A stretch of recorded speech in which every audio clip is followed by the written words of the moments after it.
গতকাল ট্রেনে যাচ্ছি, দেখলাম একটা অল্প বয়সী মেয়ে সারা রাস্তা ফোনে কথা বলতে বলতে আর কাঁদতে কাঁদতে যাচ্ছে। সামনেই বসে আছি, তাই তার বেশ উত্তেজিত হয়ে বলা সব কথাই সবাই শুনতে পাচ্ছে।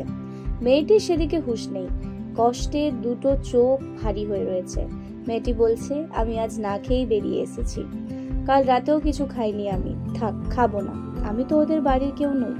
আজ যদি আমার মা থাকতো তাহলে আমি না খেয়ে ট্রেনিংয়ে বেরোনোর আগে জোর করে খাইয়ে দিত। মা মরা মেয়ে বলে কেউ ভালোই বাসে না।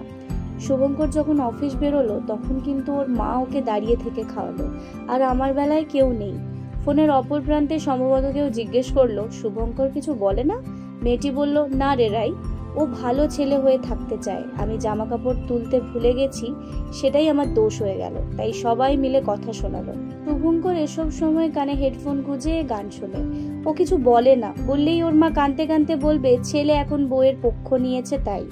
শুনে খারাপ লাগছিল। মেয়েটার বয়স বড়জোর ওই 23। না খেয়ে যে এসব জটিল বিষয়ের সমাধান হয় না, নিজেরই হজমের সমস্যা তৈরি হয়, এসব জানে না মেয়েটা। কেউ যে তার অপেক্ষায় বসে থাকবে না সেটাও জানে না মেয়েটা। অভিজ্ঞতা বড্ড কম কিনা। ভাবছে ও না খেয়ে বেরিয়েছে বলে সংসারের কাঁটাটা একটু কম ঘুরবে। ওড়না দিয়ে চোখের জল মুছলো, ফোনের স্ক্রিনটাও মুছতে যাচ্ছিল, তখনই আরেকটা ফোন এলো। ধরেই বলল, আমি নামবো না শ্রীরামপুরে, তুমি অফিস যাও। আমায় কি দরকার তোমার? আমি তো খারাপ, তোমার মা আমায় এত কিছু বললো আর তুমি একটা কথাও তো বললে না, বলে লাভ হতো না তাই তো? এটাই বলবে নিশ্চয়ই। পরক্ষণেই মেঘলা মুখে এক চিলতে হাসি ফুটলো।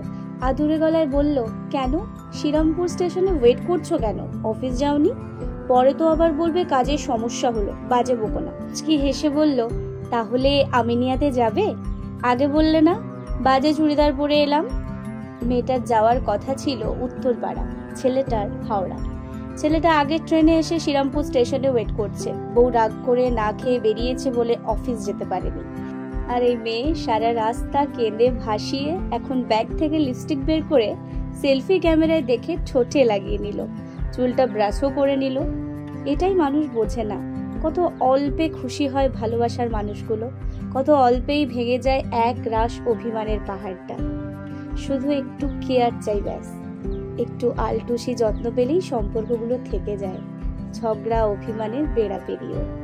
কলমে অর্পিতা সরকার, ভয়েস ওভার অঞ্জলি।